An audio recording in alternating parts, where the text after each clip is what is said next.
Hi, this is Jonny from brewkegtap.co.uk. This video is all about Corny Kegs and specifically an introduction into how they work.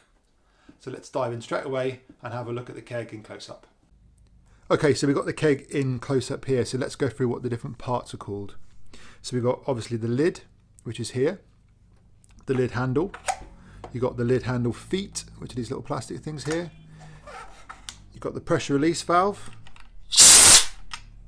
which is there, sometimes called PRV, pressure release valve. You've then got two posts. So this is a ball lock keg, so these are ball lock posts. Okay, so I've moved the keg around so you can see the post slightly more clearly. Now a lot of the kegs that we sell, the reconditioned kegs, will have in and gas written on one side. Now you can probably see that it's just got AEB and AEB written here. So this keg, and it's why I'm showing you this keg in particular, it doesn't give you any clue to which post is the gas post and which post is the beer post, at least on the first look. If I just hold it a little bit closer, you might be able to see that. So there's so we've got notches on the bottom of this one and no notches on the bottom of this one. So that tells me, unless the posts have been put on wrong, that this is the gas in post, and you can push in the little poppet valve, and this is the beer out post. Okay, it's really important that when you get a new keg that you know which post is which, because even though the posts look very similar, they are different. And if you try and put, for instance, a beer out disconnect, which I'll show you in a second, on the gas in post, first of all it'd be really hard to get on, and also pretty much it gets stuck. We have had a number of customers, a small number, sort of message us and say, there's something wrong with my keg, the disconnect stuck on, and in fact it's normally been the fact that they've put the disconnect on the wrong post. The post itself has got an O-ring.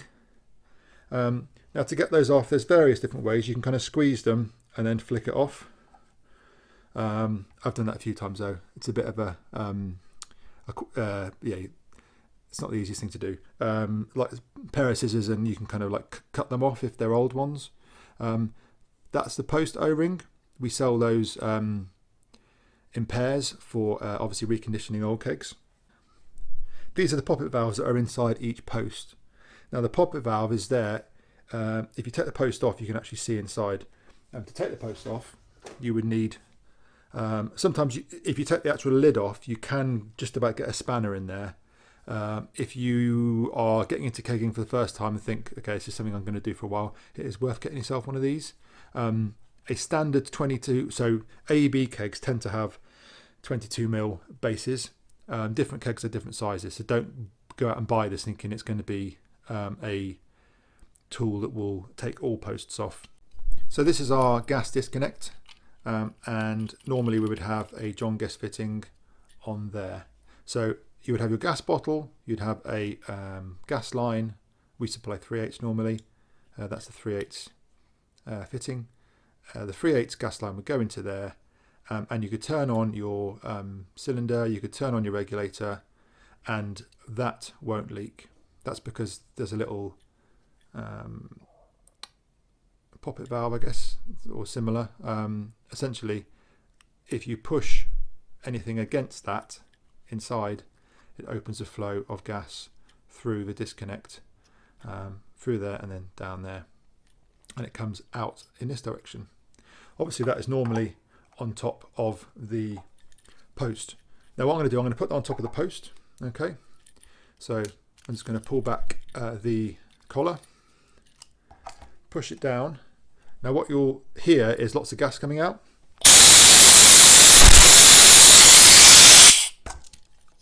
So you'll notice as soon as I pull it off, the gas is sealed again. Okay, so it's quite a handy system for home brewers, because effectively you can have gas being supplied to your disconnect at a normal pressure, even if you're force carbing, maybe up to 30 or 40 psi. And all you do is you can put it onto there, and gas will flow from here into the keg. Now, because the keg, I've pressurized this keg up to about 30 psi. just so I can show you how it seals. Obviously gas is coming out, which obviously wouldn't normally be the case. It's the same for beer. If you've got a beer disconnect, so imagine instead of gas there's beer coming out of here, you can pull off the disconnect and the post will seal straight away. Okay, so it's a really good system that is relatively simple to use. Don't whatever you do though, if you've got beer in here and it's pressurized like it is at the moment, don't just put on a disconnect like that, because you will have beer going absolutely everywhere. Okay, so that gives you a brief kind of introduction about how the disconnects work alongside the kegs. What I just want to show you now is I'm going to depressurize the keg and just show you inside and what it looks like and the dip tubes. Okay, so I've depressurized the keg now. Notice that you can pull the pressure release valve out and you can turn it and that will lock it in position. Okay, to put it back to normal, just need to turn that back again. So pull up the lid. One quick thing to say actually about how these lids work. They are not designed to seal 100%, so there's no pressure in there. I push that down. Now that's got a pretty positive seal, so there's a good chance that that will have sealed. However, if you fill this full of water to test for leaks, you then put the lid on, turn it upside down, and water leaks out of the lid. That is completely normal. The Corny kegs are designed to only seal with pressure inside them. So once you get your keg, by all means test to see if it's leak free.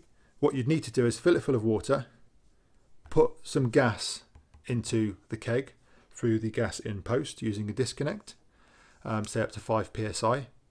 And what you should see is it will start, as soon as you start putting gas in, you might hear a hiss, but it will push that lid into place and it will seal.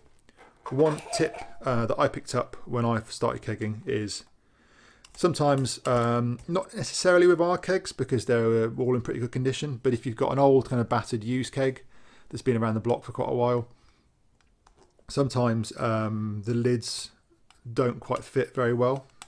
And what I always found, so I had some old battered ones that I used, well, I still use actually, is, so say this is full of beer and I want to pressurize it so I can carbonate it. I would, when I put the lid on, I would just hold the whole keg like that when I put the disconnect on.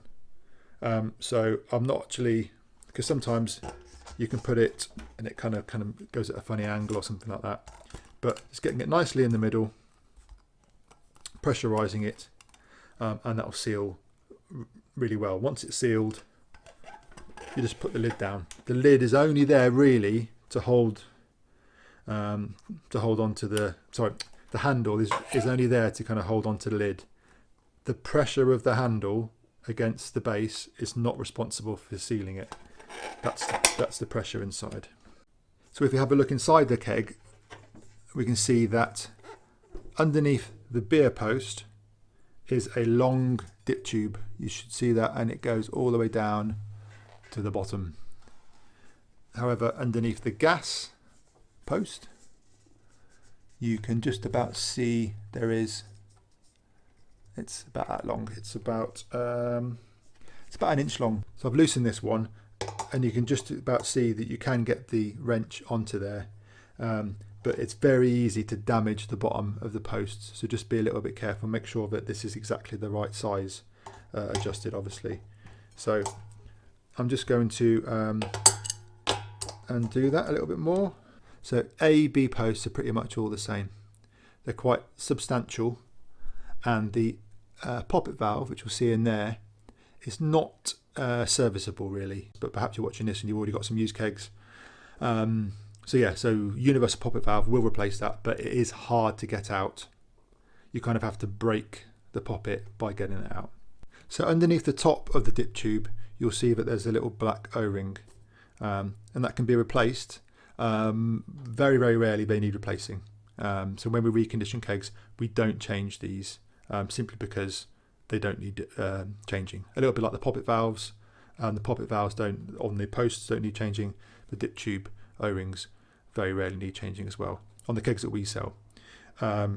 You might find if you've bought an old used keg that's been used extensively and maybe sort of mouldy beer's been left in it, for instance, for a long time, when you recondition your keg, I'd suggest changing this.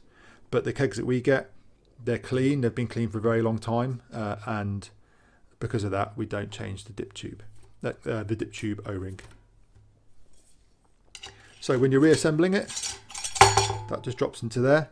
Now, as I said, in this case, it doesn't matter what way round it is because there isn't any kink in the top, but sometimes you will find that, so just be careful when you're putting that back on. And then when that goes back on there, pretty much you can do it hand tight plus